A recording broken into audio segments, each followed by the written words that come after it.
In this complex world, there are many complex questions. Of these complex questions, which is the most complex of them all? Many books have been written on various complex questions, and one of the most commonly found questions in all is, how did this universe come into being?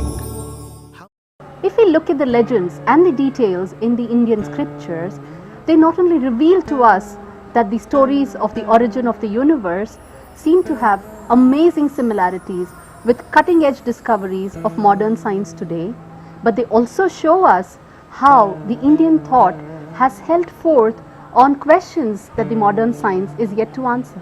The process of creation is available to us today through the Veda, Purana, and many other literary texts of ancient India. The primary body of knowledge of the Indians is the Veda. The Rig Veda is the oldest available literature in the world, last known to have been compiled in 3100 BCE by Veda Vyasa. It is a compilation of various rishis, seer scientists, their interaction with nature and their questioning of nature.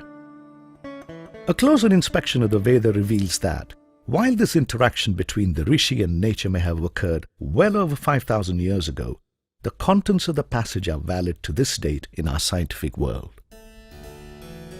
Today, the modern world calls the process of creation as the Big Bang.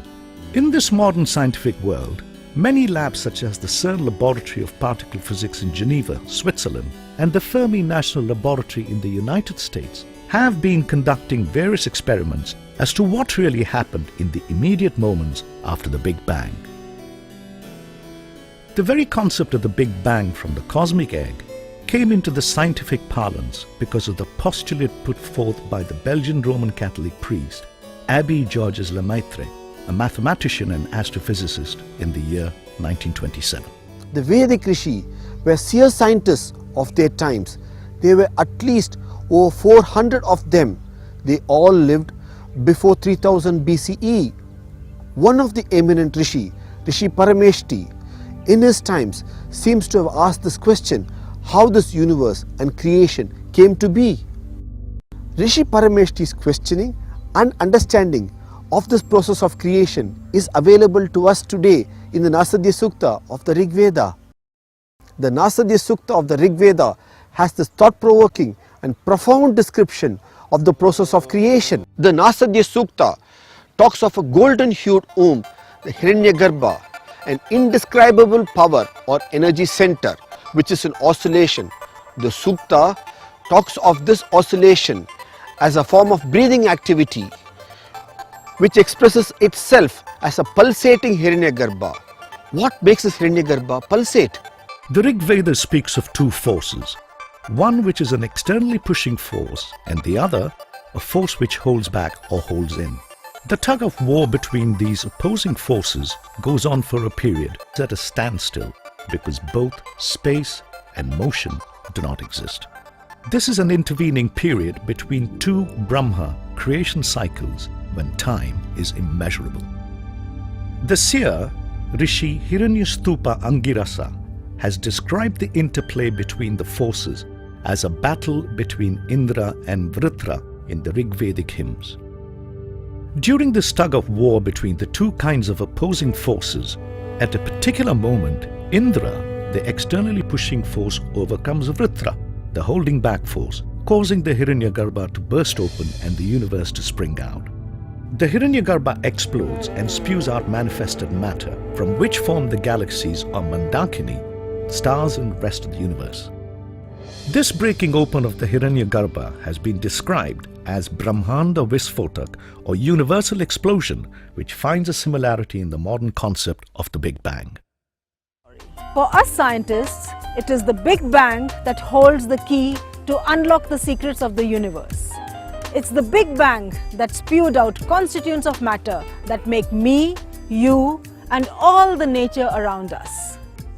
Could it be that the instruction manual of the universe that we're all seeking is available in the ancient Indian texts?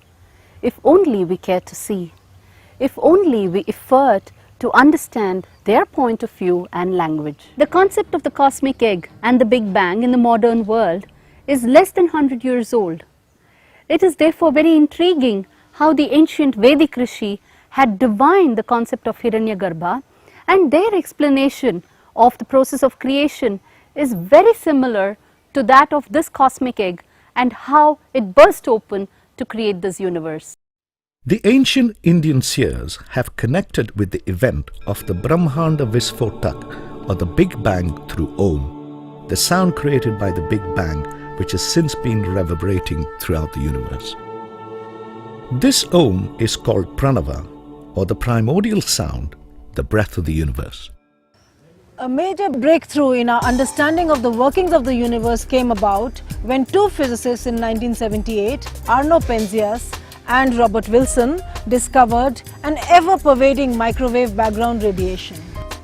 This lent credibility to the fact that we are mere remains of an event that happened far beyond our comprehension of space and time.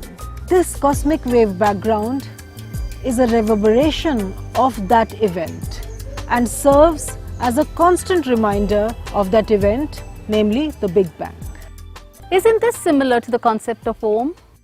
All our experiments to search for the secrets of how creation took place have revealed the presence of tiny constituents of particles in the quark-gluon plasma, or the primordial soup. There's just one piece missing in this jigsaw puzzle, the existence of which we are able to predict with a great deal of accuracy and confidence. That is the Higgs boson, or the God particle. Analysis shows it must be the appearance and presence of this God particle which must have triggered the free-floating, massless particles in the cosmic soup to start acquiring mass and start to interact with one another to finally form the matter in the entire universe. Under the influence of the Higgs field, three quarks group together to make up a stable proton and many other particles which form the constituents of matter. These are formed within nanoseconds after the Big Bang. All our efforts to simulate conditions of the Big Bang at the Large Hadron Collider, though on a very minuscule scale, is with the hope that we can recreate such God particles just as we believe they should have appeared soon after the Big Bang. In these primordial waters, the Triguna, or three universal characteristics, namely Rajas, Tamas and Sattva, are neutralized, dormant and lie patent. Primordial nature is thus said to be Trigunatmika Prakriti, or a three-characteristic based nature. The Veda, therefore, have explained the process of creation as evolution of matter from Paravastu to Vastu, or subtle to gross. The ancient Rishi have thus explained the most critical step in the process of creation by approaching it from subtle to gross, in contrast to the modern scientific approach of working from the gross. There are still many open questions puzzling us scientists. For example, when we measure all the matter in the universe and put it together in models by cosmologists, astronomers, astrophysicists and physicists, we can account only for 4%. Where is the 96% that's missing? Is it in the form of dark matter, or is it in the form of dark energy? Is there another universe, or are there multi-universes? Are there extra dimensions other than space and time? Isn't it amazing how we have come to exist out of mere energy for the mere excess of matter over antimatter?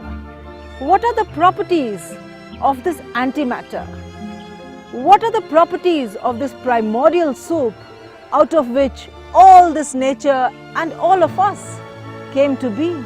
Human curiosity is as old as mankind itself, and pushing the frontiers of knowledge is what we scientists are trying to do with the help of technology. If the ancient Rishi had realized, relished and shared with us the knowledge of the process of creation in the form of the concept of divinities in the Veda, the Purana, in the scriptures and sculptures, then where is the need to do further scientific research and conduct expensive experiments to unravel the mysteries of the universe? The answer to this question lies in the Ishavasya Upanishad, one of the primary, equally ancient explanatory texts of the Veda. The Ishavasya Upanishad had obviously thought of this question and had preemptively answered it many thousand years ago itself. We are advised by the text that the pursuit of the unmanifested reality, the spiritual sciences alone, or the pursuit of the manifested or the material sciences alone will lead us to further darkness and misunderstanding. This universe and the creation is a mix of both the manifested and the unmanifested, and a healthy mix of understanding of both will give rise to a simple answer. We had a path-breaking moment in science with Einstein's revelation of the relation between mass and energy. How mass and energy are interconvertible, and how the total mass and energy in the universe is a constant. With a combined understanding of creation from the material sciences perspective and the ancient spiritual expression of science, we can perhaps hope to reach the next path-breaking moment in mankind's pursuit of science, namely the unraveling of the relation between the manifested and the unmanifested, the relation between matter and consciousness, how the total of all matter and consciousness leads to the all-pervading Prakriti or nature, the scientific divinity.